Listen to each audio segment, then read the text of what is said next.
Kipindi hiki cha kuiombea nchi, tuombee maisha yetu, Kristo ajaye kwa wingi, kwa sababu yeye ndiyo chanzo cha amani.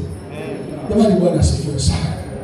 Ninawataka katika mchana wa leo wa Kristo wenzangu, tufanye matengenezo ya dhati. Tufanye matengenezo ya dhati katika kipindi hiki cha kupambana na nafsi na kuishinda. Kabla tangazo la imekwisha kutangazwa katika maisha yangu, kabla tangazo la imekwisha hajatangazwa katika maisha yako, katika kipindi hiki cha machafuko, nimeshuhudia kwa macho yangu, nyumba yangu amepigwa mtu risasi ya mguu na akaanguka chini, na baada ya kuanguka chini tukatamani kwenda kumwokoa, tukatawanyishwa tena. Yule mtu alibleed kwa muda mrefu, kuanzia saa 5 mpaka 11, akawa amekufa kwenye shamba la matembele. Mlango wa rehema umefungwa kwake, imekwisha. Hivi mnaelewa sasa ninachozungumza?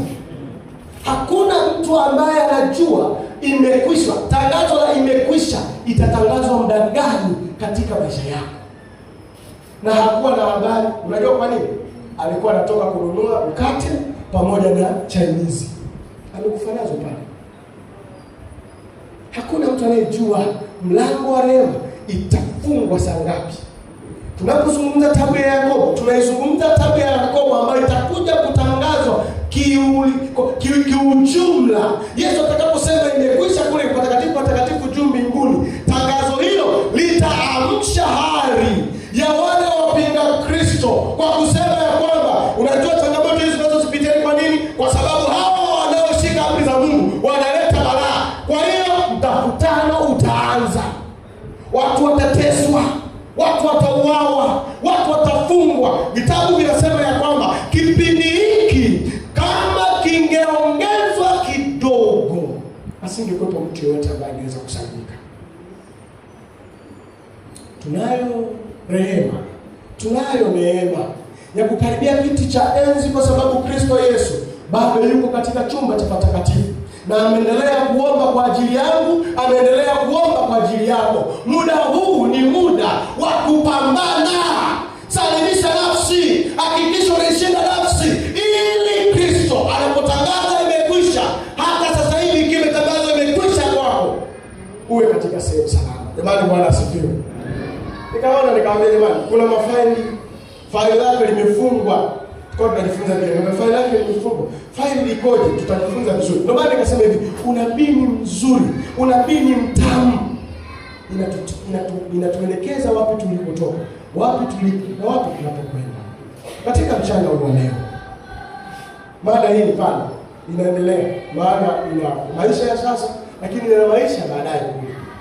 Katika mchana wa leo, kabla Yesu hajasema mwenye kuiba naendelee kuiba, tapeli naendelee kuwa tapeli, umeendelea kuwa janja, maisha ya maigizo ya unayoishi hayawezi kukufikisha mahali popote.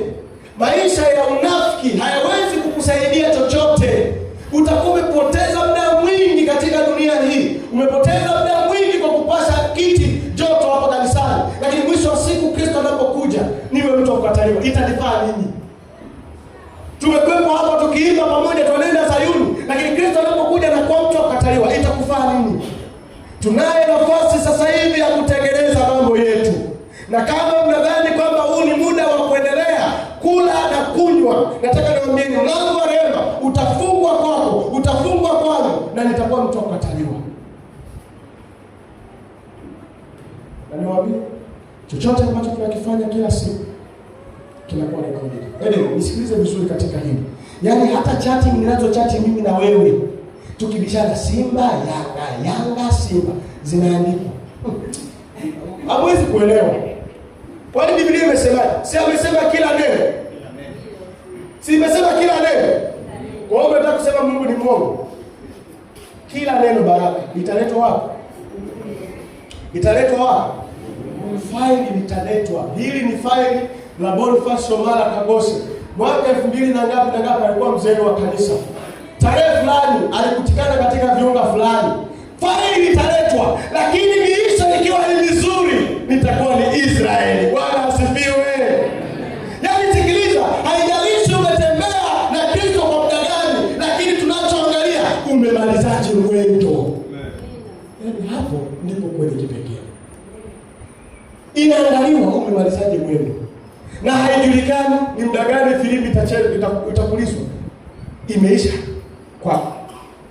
Katika mchana huu wa leo, hata kama Bwana atatupatia kuishi, wale watakaoendelea kuishi na watapelekwa katika magereza, watapelekwa wapi, tutakwenda kufungwa, tutakwenda kuteswa, lakini kwa sababu Kristo tulimuishi, haijalishi tulikuwa katika nyakati gani, tulidumu kuwa pamoja na yeye. Nikiitwa hukumuni